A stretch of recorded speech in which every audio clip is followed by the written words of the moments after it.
Você já parou para pensar que muitos dos problemas de saúde que aparecem principalmente depois dos 30 anos não surgem do nada? Eles são os resultados de pequenos hábitos que repetimos todos os dias, sem perceber o quanto estão cobrando um preço alto lá na frente. A boa notícia é que, assim como esses hábitos foram construídos aos poucos, eles também podem ser desconstruídos. E o primeiro passo é simplesmente saber quais são eles. Olá, tudo bem? Eu me chamo Danilo, sou médico e eu te ensino a emagrecer de forma saudável, e neste vídeo eu vou mostrar 5 hábitos que parecem inofensivos no dia a dia, mas que depois dos 30 começam a cobrar um preço à conta em forma de cansaço, dores no corpo, ganho de peso e queda na qualidade de vida. Se você quer chegar aos 40, 50, 60, 100 anos de idade com mais energia, disposição e saúde, fica até o final, porque o hábito número 3 é o que mais gera arrependimento entre quem descobre isso tarde demais. Vamos começar pelo hábito que mais as pessoas acabam ignorando, mas que é, sem exagero, a base de tudo. Estou falando do sono. Depois dos 30 anos, o seu corpo já não perdoa mais uma noite mal dormida do jeito que você dormia aos seus 20. Antes, você virava à noite, estudava, saía para festa, dormia 4 horas e no dia seguinte estava ali, cansado, mas funcionando. Hoje, uma noite mal dormida já é suficiente para sentir o corpo pesado, a mente lenta e o humor lá embaixo. Isso não é coincidência, é biologia. E durante o sono profundo, o corpo produz o hormônio do crescimento e é responsável por reparar tecidos, recuperar músculo e regular o metabolismo. Só que a partir dos 30 anos, a produção natural desse hormônio já começa a cair, ou seja, você já está produzindo menos hormônio de recuperação, e se ainda por cima dorme mal, o problema se multiplica. E não para por aí. O sono ruim, ele mexe diretamente com 2 hormônios que controlam a sua fome, a grelina e a leptina. Quando você dorme pouco, seu corpo produz mais grelina, que é o hormônio que dá aquela vontade de comer. E comer o quê? Geralmente besteiras, principalmente doce e carboidrato. Ao mesmo tempo, cai a leptina, que é o hormônio contrário, que avisa o cérebro que você já está satisfeito. Resultado, você come mais, sente menos saciedade e ainda por cima escolhe justamente os alimentos errados. Não é força de vontade, é o seu corpo tentando compensar o cansaço com, muitas vezes, uma energia rápida. Tem mais um ponto que pouca gente conecta, o cortisol, o famoso hormônio do estresse. Quando você não dorme bem, o corpo entende isso como uma ameaça e libera mais cortisol para te manter, de certa forma, alerta. O problema é que o cortisol alto e crônico está diretamente ligado ao acúmulo de gordura na região abdominal, aquela gordurinha teimosa que não sai nem com dieta nem com treino, porque a raiz do problema nem é a alimentação, é o sono. E o impacto vai muito além do físico. Sono ruim de forma recorrente está associado a mais ansiedade, mais irritabilidade, disposição, dificuldade na concentração e até queda na libido. Ou seja, ele afeta a sua saúde mental, seus relacionamentos e a sua produtividade no trabalho. É um efeito dominó que começa numa coisa simples, a hora que você vai para a cama. Agora, o que fazer na prática para reverter esse processo? Primeiro ponto, crie um horário fixo para que você durma e acorde, inclusive nos finais de semana. Seu corpo, ele funciona com base em ritmos circadianos, e quanto mais regular for esse horário, melhor será a qualidade do sono. Não é só a quantidade. Segundo, evite telas pelo menos 30 a 40 minutos antes de você dormir. A luz do celular e da TV atrapalha a produção de melatonina, que é o hormônio responsável por avisar ao corpo que está na hora de dormir. Se não dá para evitar completamente, pelo menos ative o modo noturno do aparelho. Terceiro, cuidado com cafeína depois das 15 ou 16 horas. A cafeína, ela tem uma meia-vida longa no organismo, e mesmo que você consiga pegar no sono, ela pode reduzir a qualidade do sono profundo sem, muitas vezes, que você perceba. Quarto, crie um ritual de desaceleração antes de deitar. Pode ser uma leitura leve, um banho morno, alguns minutos de respiração ou alongamento e até uma leitura de livros ou um filme. O objetivo é sinalizar para o corpo que o dia está terminando, porque muita gente acaba indo direto para o estresse do trabalho para a cama e o corpo simplesmente não consegue desligar. E por último, preste atenção no ambiente. Quarto escuro, silencioso, temperatura agradável fazem uma diferença enorme na qualidade do seu sono. Mesmo que você durma a mesma quantidade de horas, dormir bem depois dos 30 não é luxo, é manutenção. E o momento que o corpo recupera o que foi desgastado durante o dia. Ignorar isso acaba acumulando uma dívida que mais cedo ou mais tarde o corpo vai cobrar seja na forma do cansaço crônico, ganho de peso ou queda da imunidade. Vamos para o segundo hábito que praticamente todo mundo tem hoje em dia e muitas vezes nem percebe o tamanho do estrago: passar o dia inteiro sentado. Pense na sua rotina: você acorda, senta para tomar um café, senta no trajeto para o trabalho, senta o dia inteiro na cadeira do escritório em home office, senta de novo no caminho, de volta, seja no ônibus, na condução, e à noite senta no sofá para descansar, assistir alguma série. No final das contas, muita gente passa entre 10 a 12 horas por dia sentado, sem se dar conta, e o problema não é sentar de vez em quando, é a repetição diária, ano após ano, que vai dobrando a conta. Antes dos 30, o corpo ainda tem um metabolismo muito mais acelerado e a sua capacidade de recuperação compensa boa parte desse sedentarismo. Mas, depois dos 30, o metabolismo começa a desacelerar naturalmente e a massa muscular, se não for estimulada da forma adequada, diminui progressivamente. Esse processo tem até o nome de sarcopenia, eu já comentei sobre isso. E o pior é que ele começa de forma silenciosa e os resultados aparecem anos depois em forma de fraqueza, gordura e menor disposição. Ficar muito tempo sentado também acaba afetando diretamente a postura e a coluna, a pressão sobre os discos vertebrais aumenta significativamente na posição sentada, muito mais do que quando você está em pé ou caminhando. Some isso a horas de tela com o pescoço projetado para frente e você tem a receita perfeita para dores crônicas nas costas, no pescoço, nos ombros, que muita gente trata como normal da vida, mas que na verdade são consequências diretas do sedentarismo. Tem outro ponto importante: o sedentarismo prolongado está associado a uma redução na sensibilidade à insulina. Isso significa que o corpo passa a ter mais dificuldade de processar a glicose do sangue, o que aumenta o risco de resistência insulínica e, a longo prazo, de diabetes tipo 2. E aqui entra um dado interessante. Mesmo quem treina na academia 1 hora por dia, mas passa o resto das 23 horas sentado, ainda está exposto a boa parte desses riscos. Ou seja, malhar não anula completamente o efeito de ficar parado o dia inteiro. São coisas diferentes que precisam ser tratadas de forma junta. E não é só o corpo que sofre, a circulação sanguínea também fica prejudicada quando você fica muito tempo sentado na mesma posição, o que obviamente pode contribuir para uma eventual condição de trombose, inchaço, sensação de peso e, em casos mais graves, os riscos vasculares, como eu comentei no caso da trombose. Fora que o sedentarismo também está ligado a mais fadiga, dificuldade na concentração e até queda no humor, porque movimento físico está conectado à liberação de neurotransmissores que regulam o bem-estar, como dopamina, serotonina. Agora, vamos ao ponto aqui que interessa. Como reverter isso na prática sem precisar virar um atleta de noite, um atleta de elite? Primeiro, adote a regra das pausas ativas. A cada 50 minutos sentado, levante e movimente por pelo menos 3 a 5 minutos. Pode ser uma volta pela casa, alongamento ou só ficar em pé um pouco. Parece pouco, mas isso já reduz consideravelmente os efeitos negativos de ficar parado. Segundo, inclua treino de força na rotina pelo menos 2 a 3 vezes por semana. Não precisa ser nada complexo, treino com peso corporal, elástico, musculação tradicional já é um excelente aliado para frear a perda de massa muscular relacionada à questão da idade. Terceiro ponto, aumente o NEAT, que é todo o movimento que você faz fora do treino normal. Escadas em vez de elevador, estacionar mais longe, caminhar durante ligações, são pequenas escolhas que somadas fazem muita diferença no gasto energético diário. Quarto, se o seu trabalho é sentado, considere alternar sentado em pé, usando mesas ajustáveis ou pausas programadas ao longo do dia. O sedentarismo depois dos 30 não é só uma questão estética, é literalmente uma questão funcional. Conseguir subir escadas sem cansar, brincar com os filhos, sem dor nas costas e manter a autonomia física conforme a idade passa. O corpo ele foi feito para se mover e quanto mais tempo ele se passa parado, mais rápido ele esquece como fazer isso bem.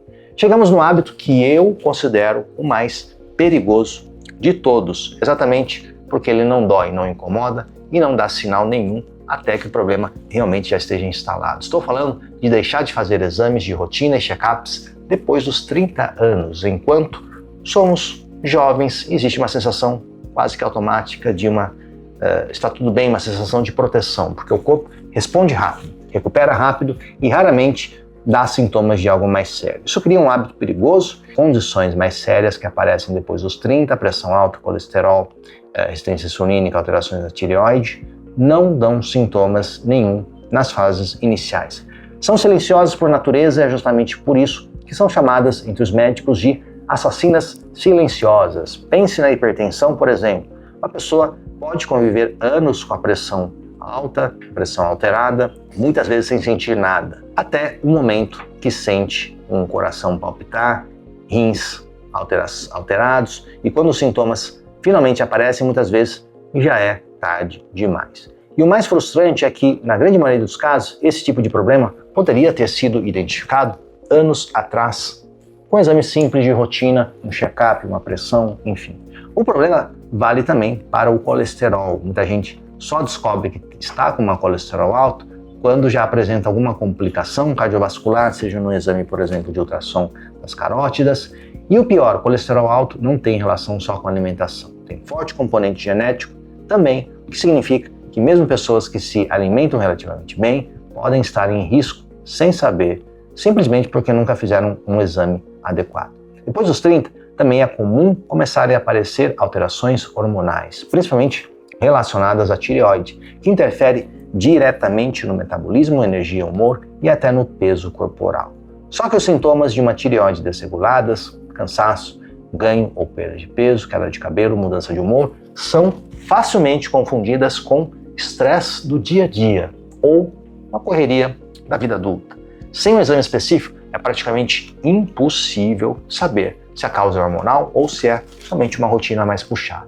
Tem ainda a questão da glicose e da resistência à insulina, que muitas vezes já está em desenvolvimento há anos na sua vida, antes de um diagnóstico de pré-diabetes ou diabetes tipo 2. Descoberto cedo, esse processo é reversível na maioria dos casos, só com ajuste na alimentação e atividade física. Descobertos tarde demais, já exige um acompanhamento médico mais intenso e muitas vezes medicamentoso. E aqui está o ponto principal: negligenciar exames não é não se importar com a saúde, é adiar. Ano que vem eu faço, não tenho sintoma nenhum, devo estar tudo bem, não tenho tempo para fazer isso agora. Só que a saúde não funciona baseada em como você sente, ela funciona baseada no que está realmente acontecendo dentro do seu corpo. E a única forma de saber isso com precisão é através de exames do acompanhamento. Então, na prática, o que você deveria estar monitorando depois dos 30, primeiro ponto, hemograma completo, exames metabólicos básicos, incluindo glicose, pelo menos uma vez por ano, perfil lipídico completo, ou seja, colesterol total, LDL, HDL, triglicérides, tudo isso é feito anualmente. Função da tireoide, principalmente se você tem histórico familiar ou sintomas inespecíficos, como cansaço, mudança de peso ou queda de cabelo. Quarto, aferição da pressão arterial regularmente, não só no consultório, mas também em casa ou quando o médico indicar um exame de rotina. Quinto, consultas de rotina com o clínico geral. Além de check-ups específicos, como avaliação cardiológica, dependendo do seu histórico familiar e fatores de risco. Fazer exames de rotina não é sinal de que você está doente, é exatamente o oposto. É o que garante que você continue saudável por mais tempo, porque permite agir antes do problema se instalar e não depois. Prevenção sempre torna o processo muito mais simples, mais barato e menos sofrido do que os tratamentos. E antes de seguir para o próximo hábito, eu preciso fazer aqui uma pausa, porque os 3 primeiros hábitos que eu mostrei até agora, sono ruim, sedentarismo e falta de exames, têm todos uma coisa em comum. Eles travam o seu metabolismo, muitas vezes sem que você perceba. Pense comigo, sono ruim desregula os hormônios que controlam a fome e a saciedade. Ficar muito tempo sentado reduz a sensibilidade à insulina. E sem exames de rotina, você nem descobre que esses processos já estão acontecendo dentro aonde? Do seu corpo. O resultado dessa combinação é exatamente o que muita gente sente depois dos 30. Se esforça, faz dieta, treina e mesmo assim o corpo simplesmente não responde. E é por isso que eu criei um protocolo médico chamado de destrave metabólico, justamente para identificar e eliminar os 5 principais sabotadores metabólicos que impedem o seu corpo de queimar gordura de forma eficiente depois dos 30 anos. Em 14 dias é possível destravar esse processo e voltar a emagrecer de forma consistente, sem depender só de dieta ou de medicação e sem efeito rebote. O link para o meu curso está aqui na descrição desse vídeo. Agora vamos para o quarto hábito que precisa mudar depois dos 30, que é o consumo excessivo de açúcar e alimentos ultraprocessados. Já comentei isso aqui. Na juventude, o corpo costuma absorver bem esses excessos, mas com o passar dos anos, essa tolerância vai diminuindo. O açúcar em excesso está diretamente ligado à inflamação crônica do organismo. A inflamação crônica é a base de boa parte do problema de saúde que aparece depois dos 30. Ganho de peso, cansaço constante, dores articulares e até envelhecimento mais acelerado da pele. Além disso, o consumo frequente de açúcar e ultraprocessados acaba sobrecarregando a produção de insulina. Com o tempo, isso pode levar a uma resistência insulínica e uma resistência insulínica pode levar a uma diabetes tipo 2. Tem também o efeito no humor e na energia. Alimentos ultraprocessados costumam causar picos rápidos de glicose, seguidos de uma queda brusca, o que gera aquela sensação de cansaço e irritabilidade poucas horas depois de você comer, um ciclo que muita gente vive sem entender a causa. Na prática, algumas mudanças simples fazem uma diferença real. Primeiro ponto, troque gradualmente, não é preciso cortar tudo de uma vez. Substitua os ultraprocessados por um dia por uma opção mais natural. Comece hoje. Segundo, leia rótulos. Quanto mais ingredientes difíceis de pronunciar, maior o grau de processamento. Terceiro, priorize proteína e fibra nas refeições. Elas ajudam a controlar a saciedade e reduzir a vontade de açúcar. Quarto, não tente eliminar o açúcar 100%. Isso raramente é sustentável. O objetivo é reduzir a frequência e não buscar a perfeição. Esse hábito, mais do que qualquer outro nessa lista, tem um efeito cumulativo. Quanto mais tempo ele se repete, maior o impacto no corpo depois dos 30 anos. Chegamos no último hábito e ele talvez seja o mais subestimado de todos: negligenciar a saúde mental. Muita gente cuida da alimentação, do tempo, até dos exames de rotina, mas trata o cuidado emocional como algo secundário, um luxo para quando sobra tempo. Depois dos 30, essa conta começa a chegar de forma que muitas vezes nem parece estar relacionado à parte mental. A vida adulta traz um acúmulo de responsabilidades que simplesmente não existia antes. Carreira, contas, filhos, relacionamentos, expectativas próprias, expectativas alheias. E o problema não é ter responsabilidades, é viver anos seguidos em estado de estresse constante, sem nenhum tipo de válvula de escape. O corpo humano ele foi feito para ficar picos de estresse pontuais e não com uma pressão contínua e crônica, dia após dia, ano após ano. Quando isso acontece, o cortisol, o hormônio do estresse, ele permanece elevado por longos períodos. E cortisol cronicamente alto não afeta somente o seu humor, ele interfere na qualidade do sono, digestão, imunidade e até da composição corporal, favorecendo o acúmulo de gordura, principalmente na região abdominal. Ou seja, muita gente tenta resolver problemas de peso ou problemas de sono sem perceber que a raiz real está no nível de estresse e na saúde emocional negligenciada. Tem também a questão da chamada cultura da produtividade excessiva. Essa ideia de que descansar é perda de tempo, que todo mundo precisa ser produtivo, não ter um tempo necessário para que você descanse, isso empurra muita gente para um estado de esgotamento silencioso chamado de burnout, que não acontece do dia para a noite. É resultado de meses ou anos ignorando sinais de cansaço mental e emocional. E esses sinais costumam aparecer de forma que a gente muitas vezes acaba não associando a essas questões. Insônia recorrente, problemas digestivos sem uma causa aparente, dores de cabeça frequentes, queda de imunidade, resfriados, infecções, irritabilidade. Todos esses pontos acabam tendo uma repercussão negativa no seu corpo. E quando nós conversamos sobre esse ponto, quando a mente está sobrecarregada, o corpo sente e manifesta isso fisicamente. Outro ponto importante, saúde mental negligenciada também afeta os relacionamentos. Pessoas cronicamente estressadas tendem a ter menos paciência, mais reatividade emocional e mais dificuldade de estar presente, seja como parceiro, como com os filhos, com os amigos, e cria um ciclo. O estresse prejudica as relações e relações desgastadas geram ainda mais estresse. Então, o que fazer na prática para reverter esse quadro? Primeiro ponto, normalize buscar ajuda profissional. Terapia não é só para quando algo está muito errado. É uma ferramenta de manutenção emocional, assim como exames de rotina e manutenção física. Segundo, Crie momentos reais de pausa na sua rotina, sem culpa. Não é ter tempo livre para preencher com mais tarefa. É permitir momentos genuínos de que você consiga curtir as pessoas. Terceiro, pratique alguma atividade que não tenha nenhuma cobrança de performance ou resultado, só prazer. Pode ser um hobby, um esporte recreativo, tempo na natureza, qualquer coisa que te desconecte desse mundo digital. Quarto ponto, preste atenção nos sinais do corpo. Insônia recorrente, irritabilidade constante, cansaço que não passa com descanso normal, são sinais de que algo precisa de atenção. Não devem ser ignoradas ou normalizadas como só estresse. Quinto ponto, fortaleça suas conexões sociais. Conversas genuínas com pessoas próximas e sentir-se parte de uma rede de apoio tem um impacto gigantesco na saúde mental e até na longevidade. Cuidar da saúde mental depois dos 30 não é frescura, é sobrevivência a longo prazo, assim como o corpo mostra sinais de desgaste. Quando são maltratados, a mente também mostra, só que de uma forma menos óbvia. E ignorar esses sinais por anos é um dos hábitos que mais silenciosamente comprometem a qualidade do tempo. Se esse vídeo te ajudou a enxergar algum hábito que você precise mudar, deixe o seu like. Isso ajuda muito o canal a chegar a mais pessoas que também precisam ouvir isso.